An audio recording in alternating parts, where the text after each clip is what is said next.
I invite Olagot, who will be the moderator of this panel. Ola, the floor is yours. Thank you very much. We are starting our last panel. So, the discussion will be on what in the eyes of youth should be the Three Seas region look like according to Schumans' ideas. And at this point, I want to invite our first panelist, Professor Margrit Kreitenburg. Please come to the stage. She's a lecturer at the European Studies Program, researcher on European integration.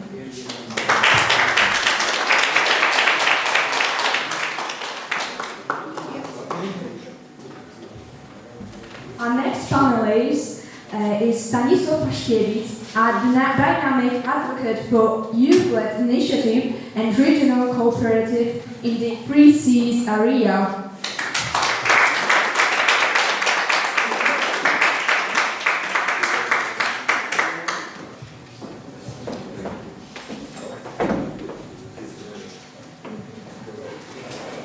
At this point, I want to invite Aloysius Njungunamaina, a forward-thinking young leader in the international collaboration and formation of virtue.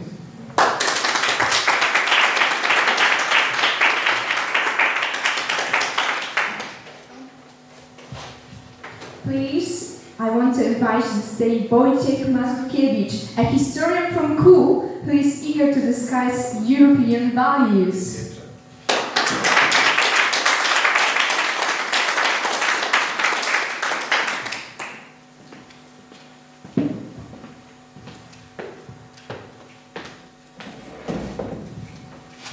And last but not least, I want to invite Arthur Berrio. He's a student who grasps the importance of democratic values. Please come to the stage.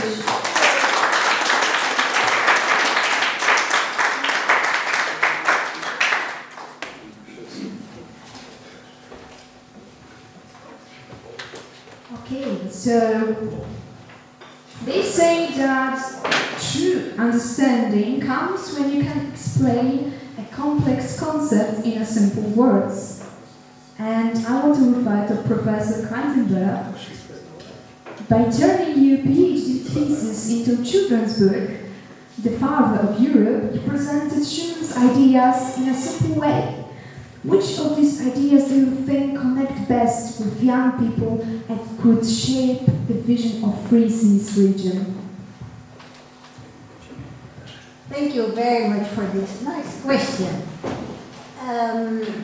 First of all, I introduce this topic a little tiny bit by what I also say to students.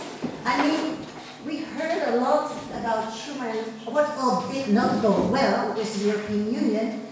But you know, I always say also, first question I ask, who started the first peaceful revolution in Europe? The answer is Schuman. And then I say, we have never ever had such a long period of peace among the EU member states as we had since 1945, 1950 Schuman Declaration. And we should not forget about that. And I also mentioned that Schuman was the one who knew how to finish through a reconciliation attitude, the arch enmity between Germany and France. For more than 1,000 years, we were arch enemies, always fighting, always war because of Alsace-Lorraine, always. He knew how to finish this. And how they started together, as arch enemies, they started together a peace project. Using the instruments of war, which are coal and steel, as instruments of peace, and putting them at a supranational level, so that they could no longer be German or French. This way, you know, he provided peace. This is what I want to say, because now we have heard many things that are going wrong with the European Union. I know there are many things going wrong, and I agree with many things that are said, not all of them, but many things, yes, that we deviated from his way of thinking. but there are also many, very many good things. And there was an interview, they did me an interview last month, and they said also, just to give you an idea, for a Catholic newspaper, Margriet, what do you think?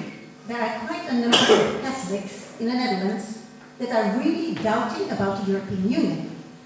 If they like it, if they have to be against it, if they have to be in favor of it, or whatever. And I said, you know, there is a saying in Holland that says, be careful, don't throw the baby away with the bathwater. You know? So what I think is that we have to purify from within the European Union as it is today. And I think there are beautiful things said now about, for example, working, what you do has the Eastern and Central European countries working together in infrastructure. Excellent.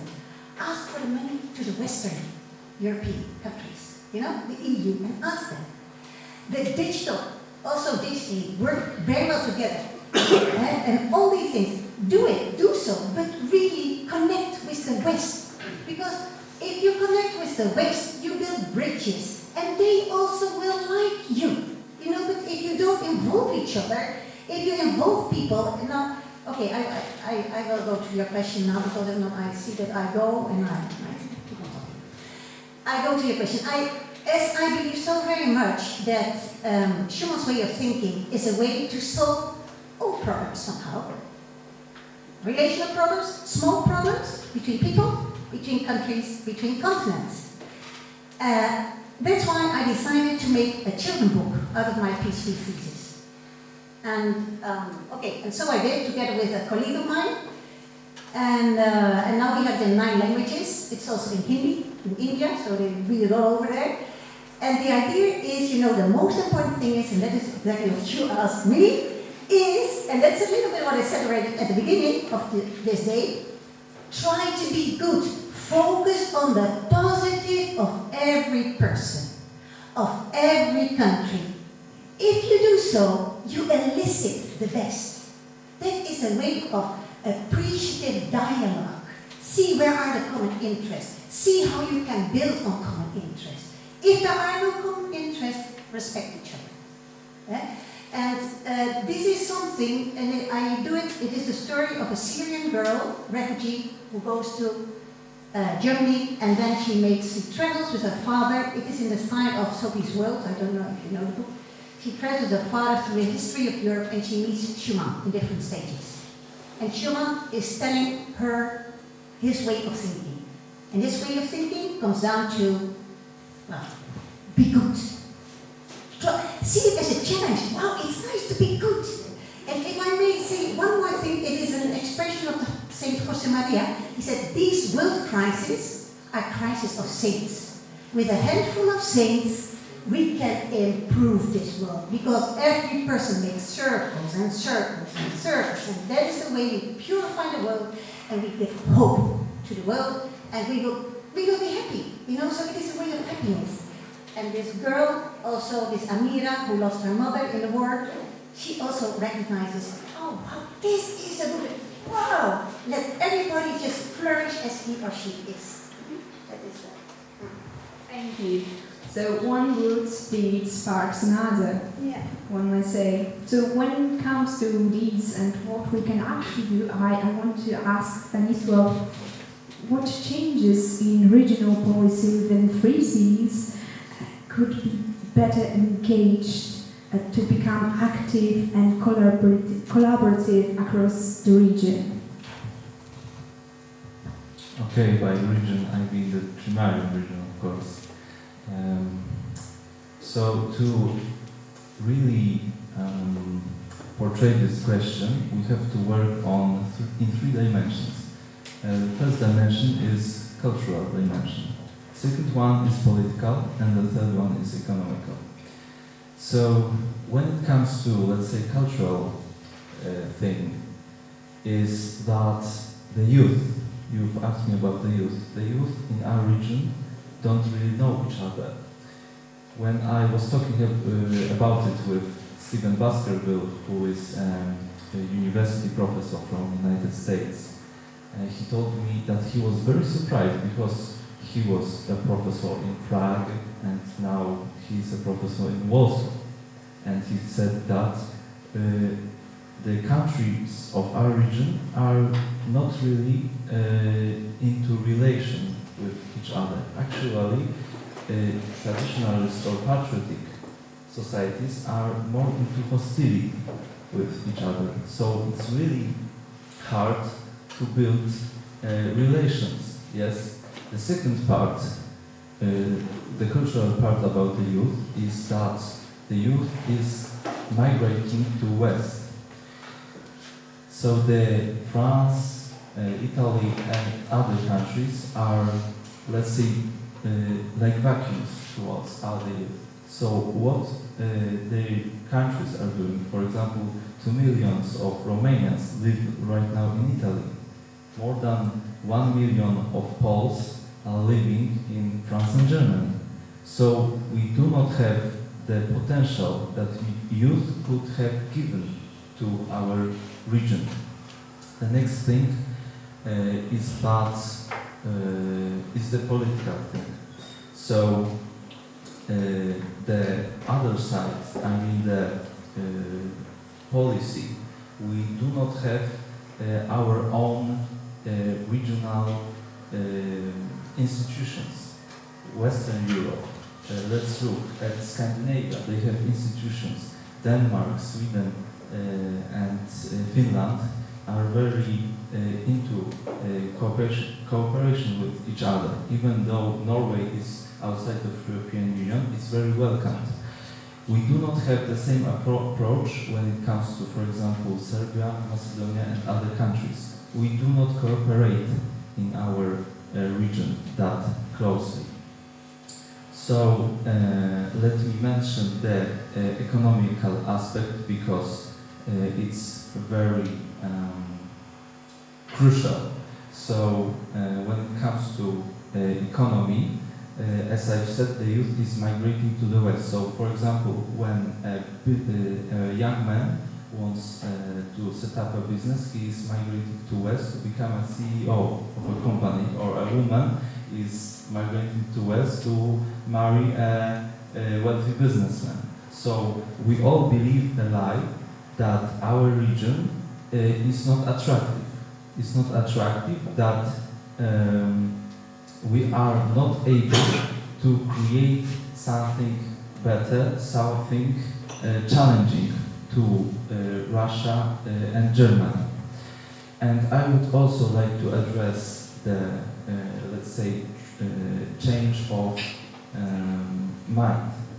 Because in the West, let's see at, let's say, movements that have changed the Western Europe. So let's look at the year 1968.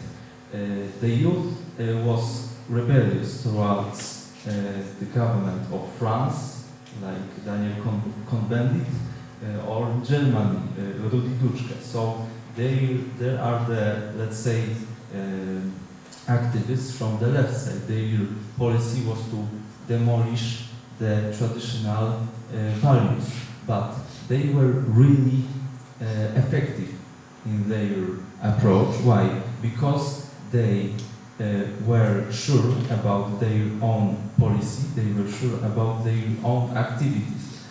And we, as people who protect traditional values, are more into quarrel with each other right now than to build our own intergovernmental organizations. So to address it again, there must be a compilation of those three agendas: the cultural agenda, political agenda, and the economical agenda. It must not stop just only about politics. So the change is always coming from the background. It's coming from society, and by society, the Rudi Dutschke or Cohn-Bendit have created elites that have later changed the policy and created a new mindset within their own societies. And in my opinion, it is very crucial to do the same thing, to learn by our own mistakes and do not treat the West as some kind of ideal, but rather as an example, to take to take the good things, but also learn on their mistakes. Thank you very much.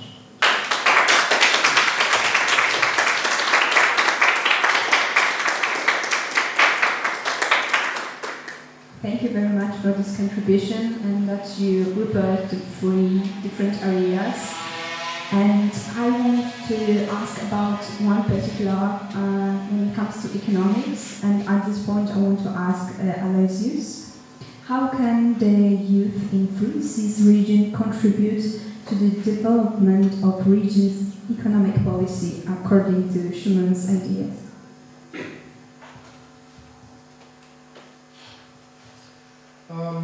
Thank you for the opportunity and for the question. To start off, I think it's best to make clear that I'm not an economist by profession, so I decided to approach the question from a philosophical, theological point of view. And it's also worth noting that I'm not European. But I have had the privilege and the pleasure of being in Europe for just about an year now. And I can say there are some things that I've been able to observe that I feel that might be helpful, might not. This will be open, of course, for interaction, so feel free. So in my mind, like I said, trying to approach the idea of economy from a philosophical, theological point of view, the first thing to do is break down what we mean by economy, what is the essential idea of economy, and trying to also see this from Schumans' point of view. So, in my mind, what I know about Schuman right now, and there's still a lot that I would like to basically know more about him, is focusing on his idea that Europe needs to be, of course, this cooperative society, like we've mentioned most of today, but also a society or a community that does not ignore or neglect its Christian roots, its Christian spirit, and being respectful of each other. So from the Christian point of view, an economy comes down, in my opinion, to basically 2 ideas. So the idea of resources, or another one could be materials, products, essentially what we need to live. And the idea is an economy needs to provide the things that a society needs to stay alive. So food, housing, work in some sense or another, essentially what we need to live as human beings.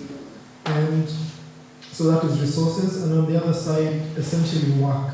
So professional life, the idea of what it means for a human being to, I would say, be creative, be part of a community, be somebody who takes care of the environment, takes care of other people. So, first of all, regarding resources, so if the youth of this region, so the Trimarian region, by my mind, I can expand it to all of Europe. So the first thing you need to do is, you're saying that an economy needs to be something that focuses on providing what people need, resources. That means you need to ask yourself, what are your intentions? An economy's intention, if it wants to be a Christian economy, should not focus on profit first. So that would be my first idea, is to move away from the idea of focusing on pure profit, focusing on material wealth, because that leads to the temptation of selfishness, it leads to greed, it leads to competition, but unhealthy competition. and which I feel that the community that Europe, the European Union, is trying to aim for, it would be counterproductive. So that means the youth need to be taught, first and foremost, your intention should be through your work, through your industry, through whatever it is that you're doing to contribute to the nation. It should be something that gives to the other, something selfless. And that's why I'm saying intention matters. And I wanted to give, it's not really so much an example, but some stories I've heard over the last year is, at least in Poland, I would assume it applies also to other areas in the region, and is the issue of small-scale farming. So I decided to pick that because I know it's also an issue in my own country, where a nation, a country, is thinking about, we need goods, we need to import certain goods, we need to export certain goods for the country to become richer, wealthier, have a better GDP. But sometimes in aiming for profits as your objectives, you forget the people on the ground, small-scale farmers. So for instance, in Kenya, it's a big problem that maize, tea, coffee, which tend to be our main products, there are times when the government would decide to buy these same goods, these same crops from countries in the West because they will give us those goods at a cheaper price. But then that means the small-scale farmers are not paid for their produce, they are not paid for their goods. These crops are collected by the government, put in warehouses, granaries, the food rots, goes bad, and instead the government decides to take the cheaper option in the name of a greater economy. The reason I bring this up is because I've heard in Poland there have been similar cases where many of the farmers have been complaining that they're not really being treated fairly, maybe not being given what they need to grow their crops, not being paid fairly, and that I feel would be, I can't claim I know the grand picture of the entire situation, but it sounds similar to the sort of situation where a government will decide to focus only on profit and not actually focusing on the people, not focusing on giving people what they need. So that is one thing. On the idea of work, Professor already mentioned an idea related to St. Josemaria, which in truth is something that is a Christian idea from before Vatican II, but also post-Vatican II. And from what I've read from Schumann, a similar idea comes out. So work or profession, whatever it is that you do, needs to be something that adds value to people. Once again, it's not something that you don't do work to pass time, you don't do work to simply earn your living almost in a boring sort of sense. You don't do it because you have to, you do it because you as a human being are called to cooperate with God in the act of making a better world, creating a better space, being a steward of creation. And from what I've read from Schumann, serving his country as a minister, being a politician, which is an important point, at least through his example, you could say this is someone who decided, I'm not going to be a politician for the sake of the prestige, for the sake of the fame, for the sake of the legacy you leave behind. His focus was on helping people and showing that someone in his position can leave a lasting legacy. Lasting legacy, once again, not for ulterior motives, but to do his work well.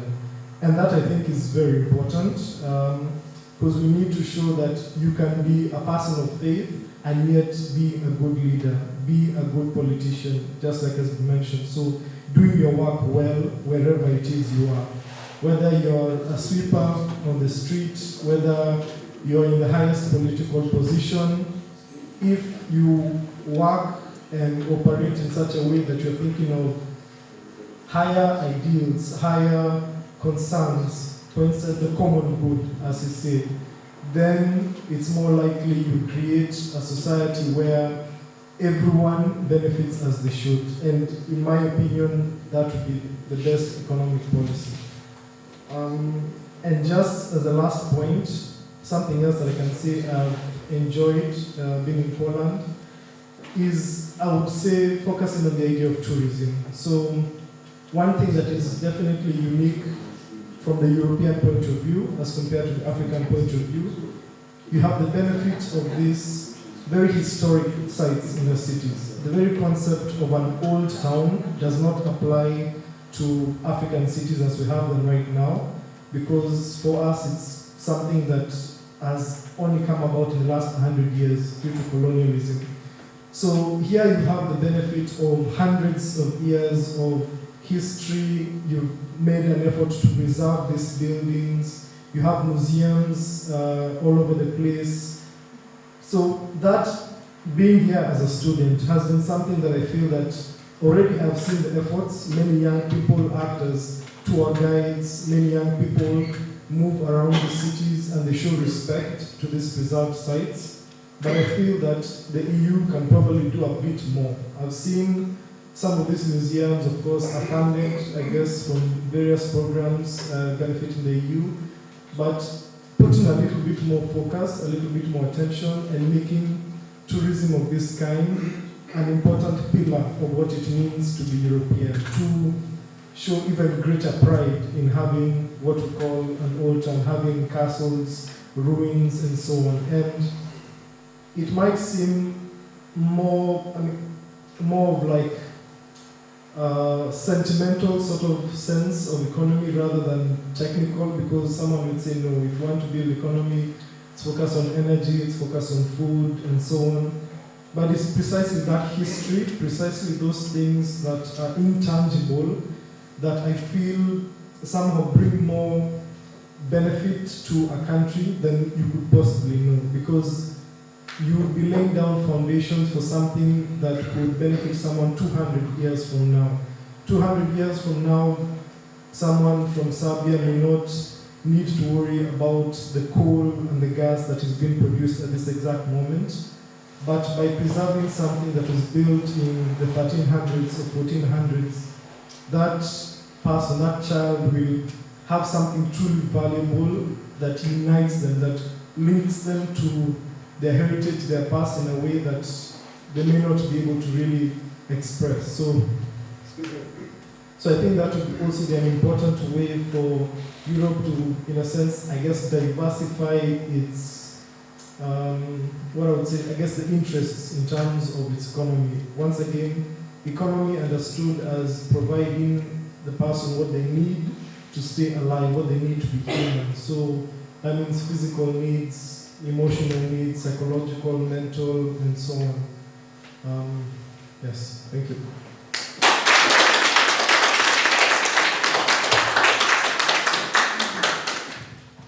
Thank you, this was really moving and important.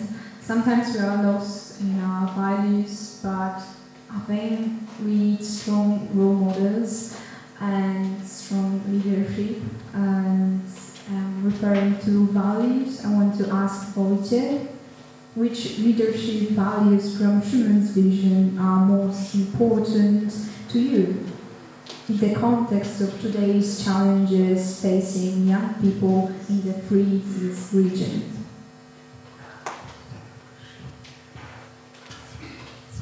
Well, first, thanks for opportunity to speak.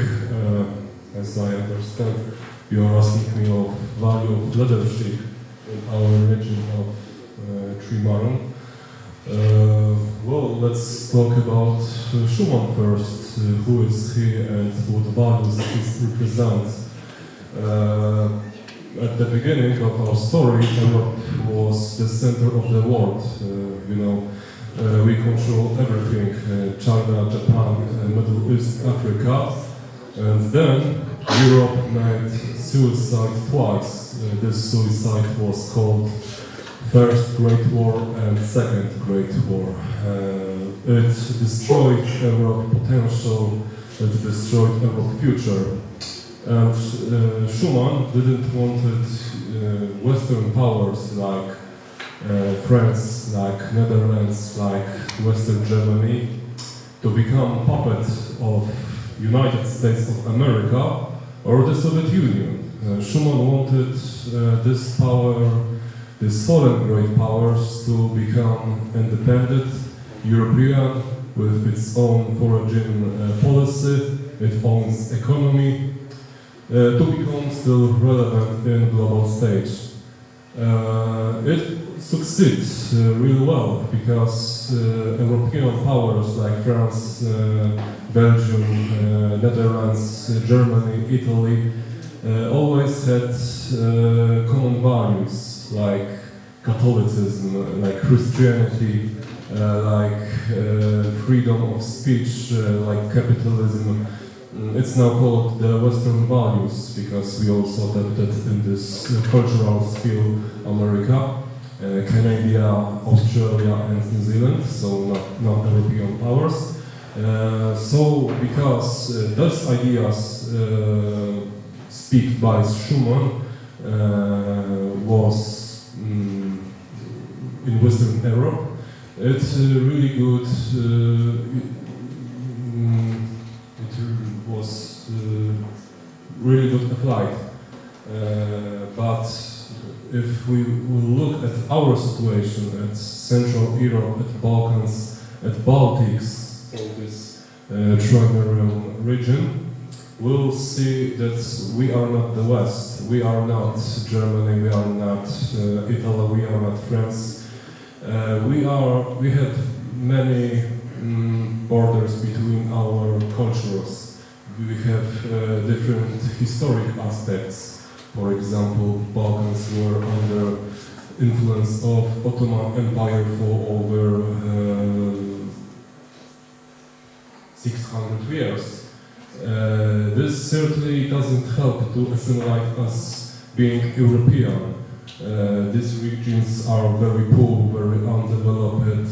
Democracy and freedom of speech are there in critical states. There are corruption, oligarchs. There are really powerful pro-Russian parties till this day, pro-Soviet symbols, monuments, streets, football clubs. So it shows that we are Poles who are anti-communist. We don't show the same value as, for example, as Serbs or Bulgarians or Romanians. Not to mention we also have religious differences because we are Catholics. Czechs are atheists, just like some Baltic nations. Balkan nations like Bosnia are Islam. Romania, Bulgaria are Orthodox Christianity. So we have very much different ground than Western powers, and this is really difficult to begin talks about integration, because we have three levels of integration: political, cultural and economic. And if we look at every this aspect, like economy, like cultural, like political, we will see many differences. Western powers like France, like Germany, had a common goal in foreign policy. But if we look at certain powers from Central Europe, like Slovakia or Hungary, they are not very pro-European. They like to be with Putin, with China, with enemy of freedom and democracy. So it's really difficult to say what values we could apply from Schuman ideology to Three Seas region. Because we are not West, we don't have many similarities. We have more differences. I think our only common thing is that we have white skin in this region, but everything else is different. History, language, cultural, undoubtedly. So integration region is like Russian tank, the Armata, tak zwany. It exists on paper, but in reality it doesn't.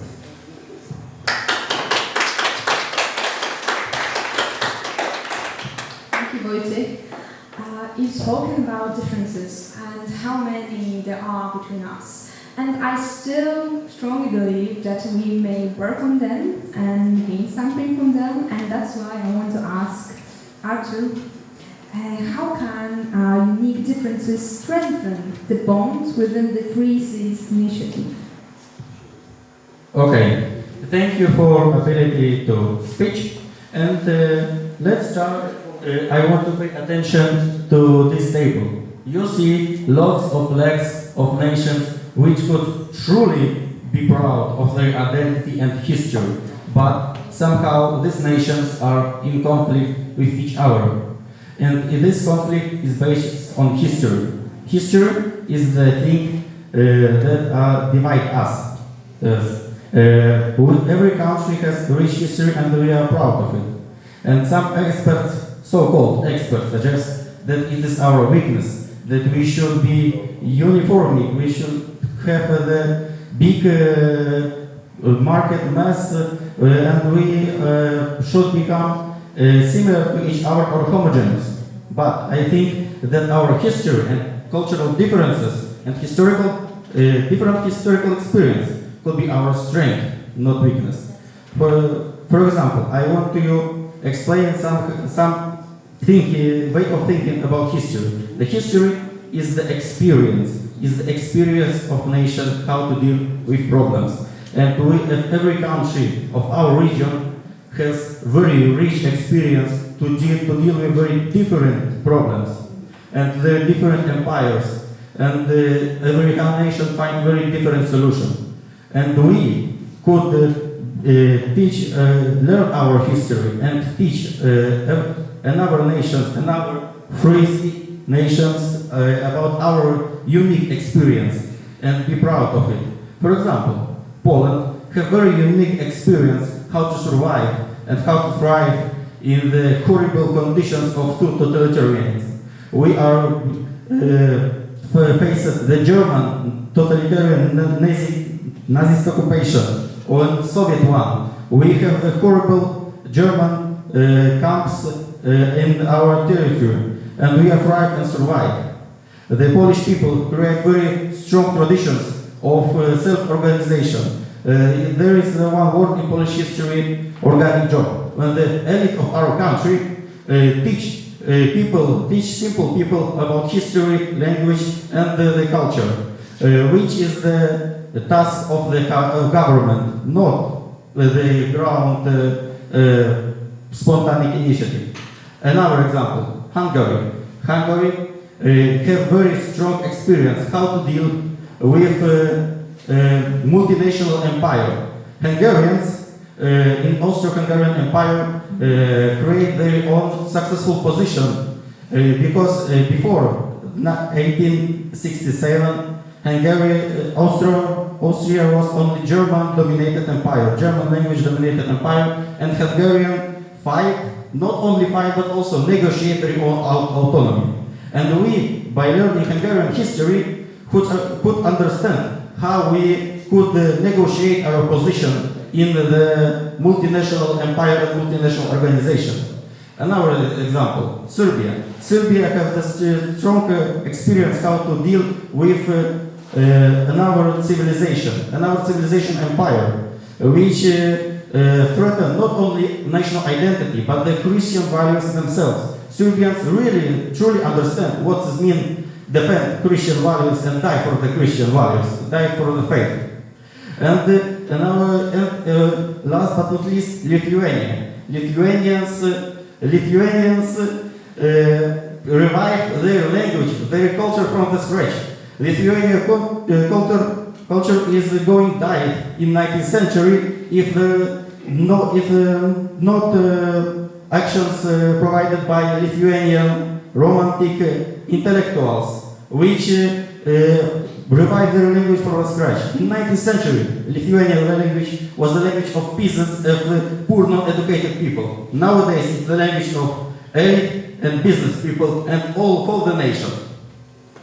And I think that every country, every Bulgaria, Estonia, Latvia, have their own identity, have their own experience that that they could share, that could teach another nations, teach how, and we could create somehow very rich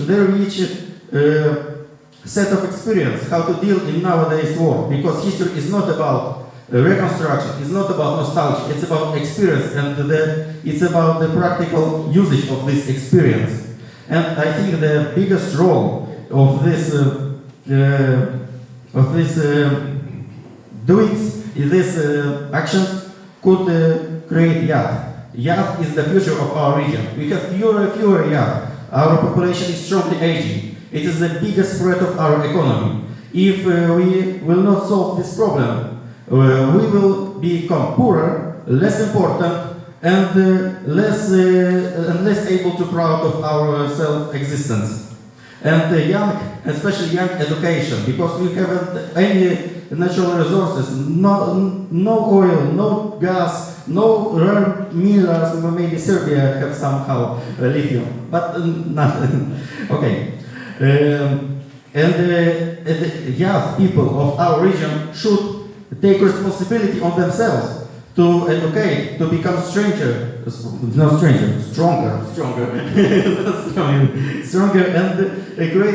create a renewed Europe by Christian values, by free market values, and by the Schuman ideas that Schuman on the skies should be proud of us.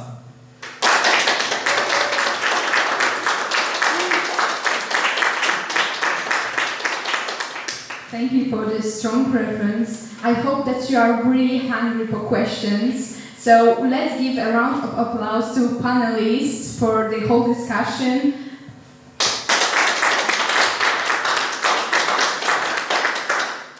Thank you once again, and the time is unfortunately up, but feel welcome to further questions.